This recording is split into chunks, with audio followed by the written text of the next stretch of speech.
आदरणीय अमर कुमार बावरी जी, नेता प्रतिपक्ष, आप सबका स्वागत है। पहले एक दुखद खबर जो अभी आप लोग से ही पता चली, सीताराम येचुरी जी बड़े वरीय नेता भारत देश के, उनका आज निधन हो गया है। आप ही लोग से पता चला। दिवंगत आत्मा को शांति प्रदान करे ईश्वर, ऐसी कामना करता हूँ। आज की इस प्रेस वार्ता में आप सबका स्वागत है, अभिनंदन है। आप सबको मालूम है, राज्य के अंदर उच्च न्यायालय में एक जनहित याचिका दायर की गई है, जिसकी लगातार हियरिंग्स हो रही है। जो भारतीय जनता पार्टी लगातार जिस विषय को उठाता है कि भाई झारखंड का डेमोग्राफी चेंज हो रहा है, झारखंड की डेमोग्राफी चेंज होने के कारण जहां देश की संप्रभुता पर भी खतरा मंडरा रही है, वहीं झारखंड के आदिवासी मूलवासियों की अस्मिता भी खतरे में है। विशेषकर संथाल परगना में जो बंगाल से सटे हुए जिले हैं, चाहे पाकुड़ है, चाहे साहिबगंज है, उन जिलों के माध्यम से, उन जिलों के रास्ते भयंकर घुसपैठ हो रहा है और इससे हमारे माटी बेटी रोटी की अस्मिता की प्रश्न खड़े हुए हैं। भारतीय जनता पार्टी के इस प्रबल दावे को सत्तारूढ़ दल जेएमएम, कांग्रेस, आरजेडी लगातार खारिज करती रही। वो इसे सिर्फ एक राजनीतिक बयान बताती रही है, लेकिन जब माननीय उच्च न्यायालय ने इस गंभीर विषय को संज्ञान में लिया पीआईएल के माध्यम से, और जब उस पर उन्होंने लगातार हियरिंग की, तो आपने देखा होगा कि माननीय उच्च न्यायालय ने सीधे कहा कि भी संथाल परगना में डेमोग्राफी चेंज हो रही है और वहां के 6 जिलों के डीसी और एसपी सीधे उनको रिपोर्ट करे कि भाई उसके लिए आप क्या कर रहे हैं। लेकिन राज्य सरकार जो घुसपैठियों के संरक्षक है, घुसपैठियों का पूरी तरह से एक तुष्टीकरण और वोट बैंक की राजनीति के कारण उसके सबसे बड़े रहनुमा के रूप में है। इस अति भयंकर समस्या को, इस अति गंभीर समस्या को एड्रेस करने की जगह वो इस पे लिपापोती करने की कार्रवाई प्रारंभ करती है, और जिसका नतीजा होता है कि कोई भी रिपोर्ट वो सही नहीं देती है। आपने देखा होगा पिछले हियरिंग में उच्च न्यायालय ने राज्य सरकार के साथ केंद्र सरकार को भी इस बात के लिए ताकीद किया कि भाई यह जो समस्या है, ये संघीय व्यवस्था में राज्य और केंद्र दोनों की जवाबदेही के साथ खड़ी होती है। इसलिए केंद्र सरकार भी एफिडेविट के माध्यम से, राज्य सरकार भी एफिडेविट के माध्यम से इस समस्या पर अपने विचार व्यक्त या मंतव्य रखे। राज्य सरकार ने जो अपने डीसी एसपी के माध्यम से जो उन्होंने एफिडेविट दिया था, वो पूरी तरह से हाई कोर्ट ने खारिज किया था, और उनके इस कठोर निर्देशन के बाद आज हाई कोर्ट में केंद्र सरकार ने, केंद्रीय गृह मंत्रालय ने एक एफिडेविट जारी दिया है, और उन्होंने इस बात को एक्सेप्ट किया है कि इन्फिल्ट्रेशन, घुसपैठ संथाल परगना और पूरे झारखंड के लिए एक बड़ा खतरा के रूप में उभर करके सामने आया है। और उन्होंने ये भी माना है कि इसके कारण डेमोग्राफी चेंजेस हुई है। उन्होंने कुछ आंकड़े अपने एफिडेविट के माध्यम से दिया है। वो एफिडेविट के माध्यम से जो आंकड़े दिए हैं, उससे साफ दिखता है कि संथाल परगना टेनेंसी एक्ट का जो उल्लंघन हो रहा है, भयंकर उल्लंघन हो रहा है, उसमें कहीं ना कहीं राज्य सरकार का पूरा जो है संरक्षण प्राप्त है। किस तरह से पाकुड़ के रास्ते, साहिबगंज के रास्ते, मदरसों के माध्यम से जो इलीगल मदरसे बड़े पैमाने पे एसपीटी की जमीन पे पड़े हैं, उस मदरसों के माध्यम से आधार कार्ड जैसे डॉक्यूमेंट बना करके वो झारखंड के अंदर अपना बसवास कर रहे हैं, और झारखंड के संसाधनों का सोशियो इको सिस्टम जो है वो पूरा उसको डैमेज कर रहे हैं, डेमोग्राफी का चेंज कर रहे हैं। गिफ्ट डीड के माध्यम से जमीनों को खरीदा भी किया जा रहा है, मुसलमान उस पर बैठ रहे हैं, उसको जाके कर रहे हैं। गृह मंत्रालय ने आधार को, माननीय उच्च न्यायालय ने आधार को भी, आधार उसको भी कहा था कि भी आप भी अपना एफिडेविट दिए। आधार ने साफ तौर पे कहा है अपने एफिडेविट में कि आधार किसी भी नागरिकता का प्रमाण नहीं देता है, वो व्यक्ति विशेष के एक आइडेंटिफिकेशन नंबर मात्र है, यूनिक आइडेंटिफिकेशन नंबर मात्र है। किसी के पास आधार बन जाने से, बना लेने से वो भारत का नागरिक नहीं हो सकता है। यह आधार ने और गृह मंत्रालय ने स्पष्ट रूप से कहा है। उन्होंने जो आंकड़े आज एफिडेविट के माध्यम से कहे हैं, वो पहले भी हम लोगों ने आप लोगों के माध्यम से जनता को बताया है। उसमें कुछ उल्लेखनीय विषय है जो मैं आपको थोड़ा सा उसको डिटेल में बताना चाहता हूं। उनके आंकड़ों के हिसाब से 1951 में 23,22,092 यह कुल आबादी थी संथाल परगना की। 23,22,092 की कुल आबादी थी संथाल परगना में जनसंख्या की, जिसमें हिंदू थे 20,98,492। कुल आबादी का 90.37%, कुल आबादी का 90.37 मुस्लिम आबादी थी, वो थी 2,19,240। 2,19,240 कुल आबादी का 9.43%। वहीं आदिवासियों की आबादी थी उस संथाल परगना में 10,37,167। 10,37,167 कुल आबादी का 44.67%। जो 2011 लास्ट जो सेंसस हुआ था उसके हिसाब से संथाल परगना की कुल आबादी 69,69,69,097 एक कुल जनसंख्या आबादी संथाल परगना की, जहां हिंदुओं की आबादी 47,35,723, 47,35,723, 67.95%। 1951 में हिंदुओं की आबादी संथाल परगना में 90.37% था। वही 2011 के सेंसस में हिंदुओं की आबादी संथाल परगना में 67.95% हो गया। वहीं मुस्लिमों की आबादी 15,84,285, 15,84,285 कुल परसेंटेज में कुल आबादी का 22.73%। जहां 1951 में मुस्लिम की आबादी 9.43% थी, वो बढ़ करके 2011 के सेंसस में 22.73% होगी। वहीं ट्राइबल्स की आबादी 2011 के सेंसस के हिसाब से 19,59,133, 19,59,133 कुल आबादी का 28.11%। 1951 में 44.67% ट्राइबल्स वो घट करके हो जाते हैं 2011 के सेंसस के हिसाब 28.11%, 11%।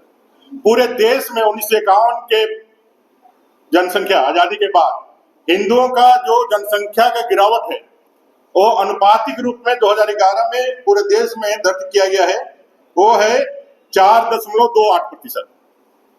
पूरे देश में हिंदुओं की जो आबादी घट रही है आजादी के बाद, वो 2011 के सेंसस के हिसाब से वो है 4.28%।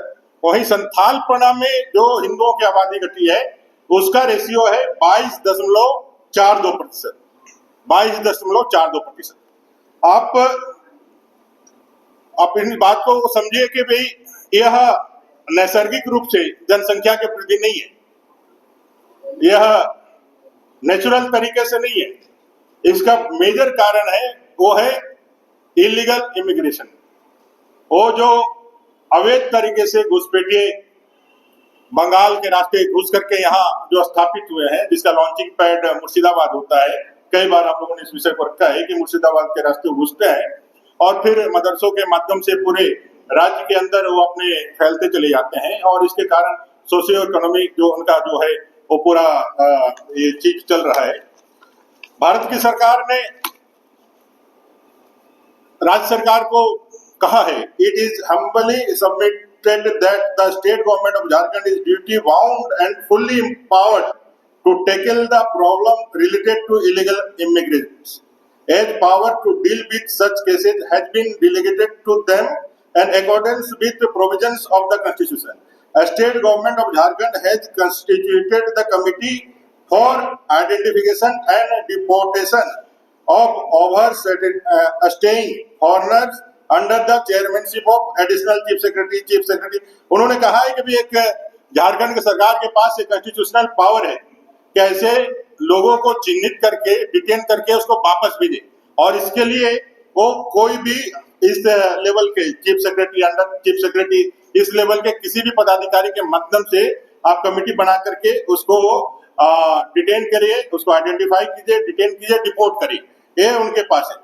उन्होंने साथ में यह भी कहा है भारत की सरकार ने कि the answering respondent submit that the government of India is serious and dealing with the matter regarding illegal migration and has taken all necessary steps earnestly.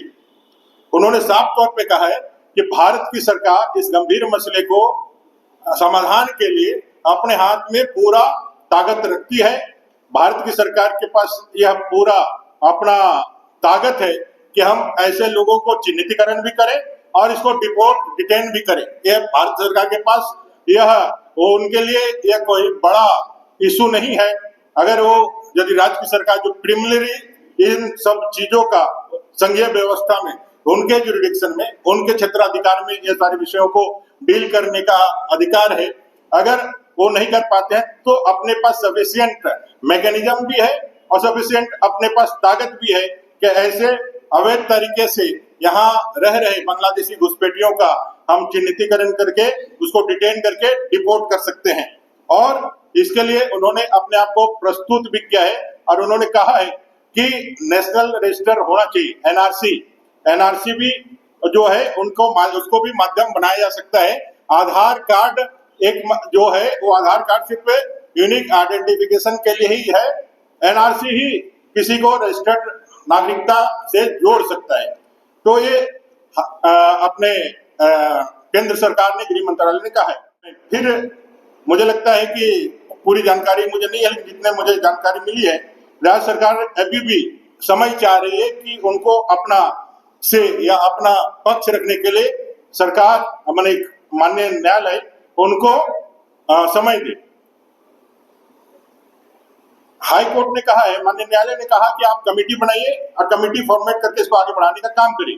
केंद्र और राज्य सरकार दोनों ज्वाइंटली इस कमेटी को टेकल या हैंडल करें, और जो नाम आएगा वो उच्च न्यायालय देखेगी, माननीय उच्च न्यायालय देखेगी कि वो सही है कि नहीं तो वो अपने तरफ से भी इन नामों का प्रस्ताव करके करेगी। तो मैं समझता हूं कि जिस तरह से माननीय उच्च न्यायालय ने संविधान प्रदत्त जो हमारी संप्रभुता है, उस संप्रभुता के रक्षा के लिए, क्योंकि भारत एक संप्रभु राष्ट्र है और संप्रभुता ही हमारे होने का सबसे बड़ा सबूत है। अगर हमारे संप्रभुता पर किसी भी कारण से कुठाराघात होता है, किसी ऐसे एक्टिविटी या किसी सरकार के सिर्फ इस कारण से कि वो तुष्टीकरण और वोट बैंक की राजनीति से सत्ता प्राप्त करना चाहते हैं, इसलिए भारत के संप्रभुता पर भी खतरा आने से वो यदि चिंतित नहीं होते हैं, तो उच्च न्यायालय ने इसको बड़े ही गंभीरता से लिया है और राज्य सरकार से कहा है कि भाई आप भी इसको उसी तरह से डील करें। लेकिन यहाँ दिक्कत ये है कि राज्य सरकार का गृह मंत्रालय या गृह सचिव इन सब बातों से छोड़ करके अपने इस तुष्टीकरण की सरकार को कैसे बचाए रखे, इसको कैसे आगे ले करके जाए। अब एक राजनीतिक कार्यकर्ता पदाधिकारी के रूप में यदि एक्ट करने लगे तो इस तरह की घटनाएं होगी। उनका कोई भी गंभीरता इस गंभीर मसले पर नहीं है। हम लोगों ने कहा है सिद्धू कान्हू की भोगनाडी की वो धरती जो हुल का सबसे बड़ा गवाह बना था, जहां 1857 में 40,000 से ज्यादा हमारे आदिवासी भाई इकट्ठा होकर के अंग्रेजों के खिलाफ हुल की क्रांति का बिगुल फूके थे। आज उस भोगनाडी में 7 परिवार ही जो है वो आदिवासी बचे हुए हैं, बाकी सारे खत्म हो गए हैं।